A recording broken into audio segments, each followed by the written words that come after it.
What's going on, YouTube? Hope everybody's doing well. I'm going to try to go through this stuff kind of fast with you guys as an update for the WPL. I know there might not be a lot of people really interested in this build because it's kind of a cheap, affordable scale RC. But let me tell you guys, I've been super impressed taking this thing apart. And the parts that have been coming in, they're very surprisingly decently well made. So I'm going to get into it here real quick. I got the metal axles upgrades in the other day. I wanted to go over a few things with those with you guys. And what you got to do to get these things to where they're shimmed correctly, because they do need shimmed. First set of axles I've had to mess with shimming with for a long time. Most of the time I've only had to shim stuff whenever they start getting wore. And a lot of times I just buy a new ring and pinion. These I had to shim out of the package. So, let me get into a few things here. And then before we get into these, I'm going to share the overall build of the body here real quick. And then we'll get into these, and I'll go over a few other things with the WPL. So we'll be right back.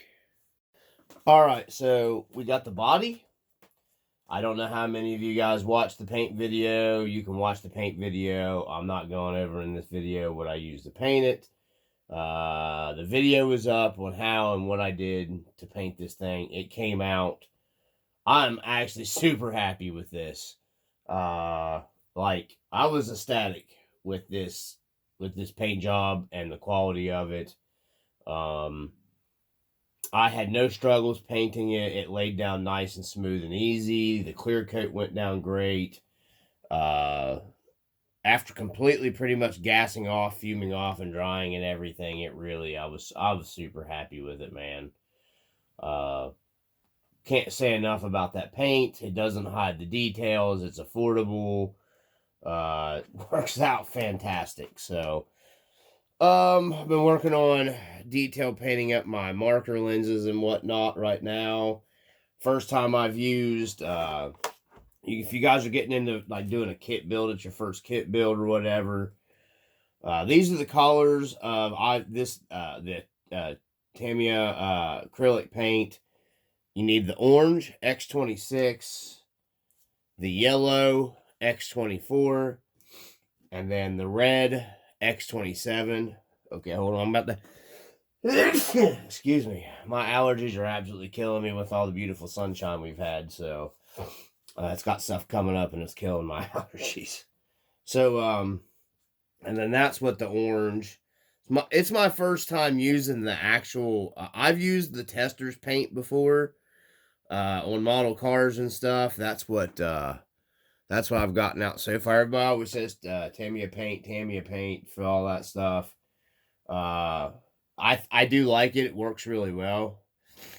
That's the markers in the bumper, and then that's the corner in the body. It does work really well. I don't know. I mean, they both the testers in this work really well. I've also used Sharpies in the past, so I'm not getting too... We're already going off the path too far. I'm trying to shorten videos up. So, this is the interior. I did elect into making my own carpet. I carpeted the interior. I don't know if carpet is a thing with these, in these Samurais that much. My buddies didn't have carpet in it. We're going to go ahead real quick here. I'm going to stop the camera, and I'm going to pull this out of the body. I just started assembling things, looking at what room I was going to have for my ESC upgrade and all that stuff. So let me pull this back apart here real quick. All right, so this is what I was talking about. That's the interior. If anybody's looking at getting one of these C74s from WPL, you do have to modify the interior if you're going to do like a carpet like this in it. That's what it looks like, not inside the body. You have to modify the interior a little bit in these. when you do this.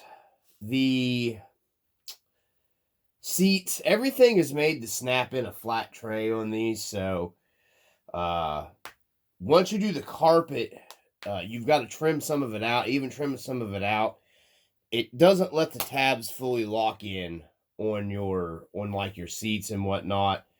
So I just went underneath of it, pushed them down, and took some, because you're not going to see any of this mounted to the chassis. Hot melt glue just on the tabs to hold them so the seats will stay. You don't want your seats blowing out on you on the trail or anything. 6-inch figures. This is a 6-inch full. G.I. Joe Cobra chick here. I think I'm actually going to end up leaving her in the Jimny because I really liked her in there. She was really fitting. She's nice and scale. She's detailed out. I can replace this to put it back in my garage for like on sale for like $7-8 on Amazon when I wait for sales. That's the key to these G.I. Joe figures here. And now if you're in Canada, I don't think or whatever, they're pretty expensive. But here in the States, you can get these on Amazon on sale really cheap. I bought a few of these for $6 a piece on Amazon. You just gotta watch and catch the sales. These things are way worth it for 1/10 scale. RC full drive 1/10 scale stuff, I should say. So they fit fully in there. Her legs do go past the dash a little bit. Doesn't mean horse squash after you put the tray in the body. You don't see any of this, so it doesn't matter. So anyways, that's how the interior came out. I homemade carpet. Just a little bit of detailing. I just kind of trimmed the dash and stuff in the black, and then my buddy gave me some of these bed rolls he made a long time ago.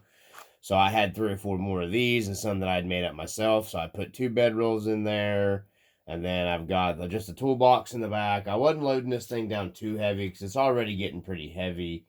And, until I figure out that 2-speed gearbox and that upgraded motor that I got for it, I don't know for sure. But it came out okay. It's not my best work. I wanted to do a darker brown on the inside of the seats and stuff, but my brown paint went bad. I wasn't going out and rebuying the brown paint. I was way happy with this right now, how the interior was done up in it. And I might get some figure, I don't know, maybe a dog or something and put it in the other side. I don't know. Not getting too far into any more of it, to be honest with you, with the interior stuff. This is plenty good enough for what it is. Don't want to pile a ton of money into this thing, so I already have piled up way too much money than what I planned on. So let's stop there, but that's the update for the interior and stuff. So let's stop it there. And then we're going to get into, we'll do the chassis next and then the axles. If anybody's interested in, proper building these axles to get no binding and grinding and all that good stuff. So, I'm going to get into this chassis a little bit with the WPL. All right, so quick notation with the WPL. It is metal, main metal E-springed. It is steel chassis, and it's actually a really heavy duty chassis, guys. It's surprisingly, actually, very heavy duty chassis. I highly recommend if you get one of these, you get the metal axles at least for it. That's just me.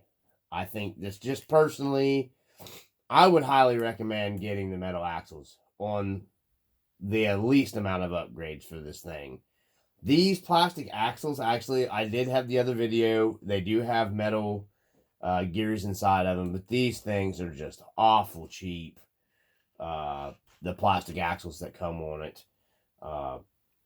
I think if WPL would have offered this, because they already have a nice scale steel chassis rail, if they would have offered the 2-speed transmission, the metal axles, the way that body came apart, the way everything's going back together, they would have had a killer hobby grade vehicle on their hands here. And if they'd have done something other than these 1.3 wheels, which is basically what comes on this thing, if they'd have done like even a nice 1.5 and like a 76, 77 millimeter tire, which in my opinion would be more of a 15-inch rim is what came on these for the most part. So that would have been a lot better. They could have easily, and maybe not even just a little better electronics, like a hobby grade ESC in this thing and stuff. They could have easily charged. It'd be worth paying $200 for. Honestly, it would be. It'd probably be worth paying more than $230 even. With all of what I consider hobby grade stuff in it, and a better battery. You're not even including a battery. They would even had to have done that. Just, the room back here, you can put a little bigger of a 3S in anyway. So, I'm just saying, even with a 370 motor, because it worked on the trail pretty well, they could have plopped their 2-speed in here, which they offer steel gears for, and their upgraded motor, easily $230 truck. And it would have been, it's nice and scale, guys. It really is pretty scale. It's not RC four-wheel drive type quality stuff right off the bat, but fully upgraded, I think this thing's going to be pretty decent, and it fits scale-wise with the trail trucks. That's what I love about it. A lot of your other brand scale RCs don't fit with the scale of the RC four-wheel drives. I'm sorry, they don't. I'm currently looking at the 110 Hummer, the HGP 408 right now, for my son, because he's interested in one, because he's been going out with us and stuff, and I don't have a scale truck for him. I mean, I do, but he's not interested in the stuff I have. He likes that Hummer. It's off scale a little bit, more closer to a 111. It's too big for a 112, and it's a little too small from a 110. But I think I can scale it up, changing the tire sizes and whatnot on it to match up with my RC four-wheel drive stuff pretty well. So I think I'm probably going to end up getting him one of them so I can get him out on the trail with me with the scale stuff. It's just really hard to get stuff to scale match because it kills me seeing stuff out on the trail. I'm just being picky, finicky. I don't know. This matches pretty well. So I'm pretty happy with that. Because these things were super small in real life, guys. They were like smaller than a side-by-side, okay? These had, Polaris RZR has like a 90-some inch wheelbase, and these were like 80-something. They were like 89, 88-inch wheelbase in real life on the one-to-ones. These things were tiny. They were small. So, I'm super impressed with all that. But I want to get this out of the way. All this junk's coming out. I'm doing away with this ESC built-in whatever and the on and off switch. I did get the 2-speed the other day. It's over here. I'm going to go in a separate video when the rest of the parts come in because I'm still waiting on stuff. But the parts came in over there. I got the shift servo, the transmission, steel geared transmission, the upgraded motor, and some other doodads, odds and ends over there. And then I'm still waiting on my upgraded Suzuki license grill. I'm waiting for quite a bit of other stuff. Here's the detailed lights that I painted up for the bumper. If you guys look online, you'll find they come out with these JA11s, and I just got lucky and I found they had the yellow lensed lights in the fog lights that mounted to the bumper, how these are set up. So I kind of wanted to get the painted up how it looked coming out of the factory, because this isn't going to be like a super lifted, Suzuki. It's going to be more like you had, maybe like just a stockish looking Suzuki Samurai, JA11, Jimny, whatever, driving around on the trails. That's, because these things were tanks. Just being factory, they were tanks. They would go anywhere practically. A little bit of lift, and my gosh, it's insane what my buddies would do. But other than a transfer case, you couldn't put it in like Low range. Stupid little beetles. Let's get into these axles real quick.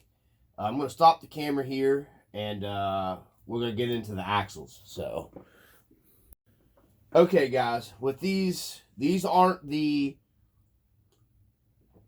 WPL actual WPL brand axles, I guess. These are the ones that do not come with the paper gaskets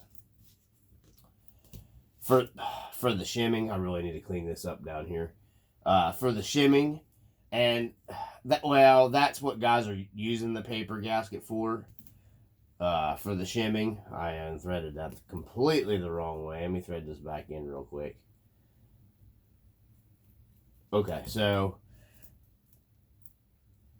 the WPLs, when you build them or whatever, they'll come with gaskets that you put under your covers. Well, your cover here, your pumpkin cover, and it shims out your diff cover with your pinion gear in it away from like your main gear, your actual drive gear or whatnot. So I'm unthreading all of it here. There we go. So these actually were pretty nicely set, and they came assembled out of the box. Well, out of the bag. These are the WPL drive shafts. I just went ahead and set these on here to hold everything. Here's what I recommend with these. I ended up, they're not top-notch, super great quality, taking them out of the package. To get these, I'll grab the rear one here. To get these that smooth, you can hear them. They're quiet. They're butter. Right there. Same way going this way. They are butter smooth. There's no grease in these. I was waiting to do this video. I don't have any grease in them. I've done binding tests, held this up and put force on it to make sure I wasn't stripping teeth. I put my drill on here, put a wheel, held onto it, made sure I wasn't going to strip nothing out. I went pretty hardcore on them to see how they were going to hold up. These are steel geared inside. These are not brassed. These don't have the brass gears. They have steel gears. I would recommend these. I don't know about people. There's all kinds of build videos on YouTube of the WPL. So what I did with these, when you take them apart, you got the 4 screws come out, your pumpkin cover pulls off, your pinion cover pulls out. You do got sealed bearings in these. That's one thing I liked about them. They do have sealed bearings. They're small and tiny, but they are sealed, and they are ball bearing or whatever. They're pretty decently heavy duty. So the 2 axle halves pull apart when you do that. You got a steel axle shaft rod through here. It goes through, straight through. It's adjustable left to right some, because you've got a steel, not aluminum, shank here for your wheel hex, because they use a weird size. I don't know what it is, 3 mil. I don't know what it is. You can see it there a little bit inside the 12 mil adapter. And you can move them around a little bit the same way with your pinion gear. You can move your pinion gear, not your pinion gear, I'm sorry. Your ring gear, you can move your ring gear around on that axle shaft a little bit. So my thing is you get some adjustability with your gear mesh play and all that, mumbo jumbo good stuff. So what I ended up having to do, if you pushed in a little bit, you got some binding on your axle here, and it started grinding, and it would almost stop. And no matter what I did, moving them around and all that stuff, I watched a ton of videos, and it wasn't working. So I ended up coming in here. These are a 0.5 millimeter is what these are. And these are just you can buy the kits, Team K&K. These are what was left over for some hot racing ones I bought. They're 0.5 millimeter. And I came in here, and they fit down this axle shaft perfect. I don't know. I see guys say WPL sells shims, and guys are like stacking shims and all this stuff, and you don't need to with these. This right here, this 0.5 millimeter. I just came in here on the other side here of your where your bearing and your case is. Put the shim behind the bearing, and it shoved it the perfect amount away from the actual ring gear, in my opinion. They ended up being perfectly pushed away from one another, so I don't need to worry about it binding up no more. No matter what I did with them, I couldn't get them to bind anymore. I got to pack these up with grease now. I'm going to be packing them pretty tight with grease because I'm going to run this thing on the trail. It's going to get a lot of trail use. So it's going to get packed with some Lucas Red and Tacky. These are. Another thing when you're building these, I'd recommend having your drive shafts. Because you need to pull. There's a little bit of play in and out here on these, and I didn't shim. I wasn't going to shim that out. It's very, very limited play. What you need to do is there's a flat spot for your grub screw for your drive shafts to tighten down onto.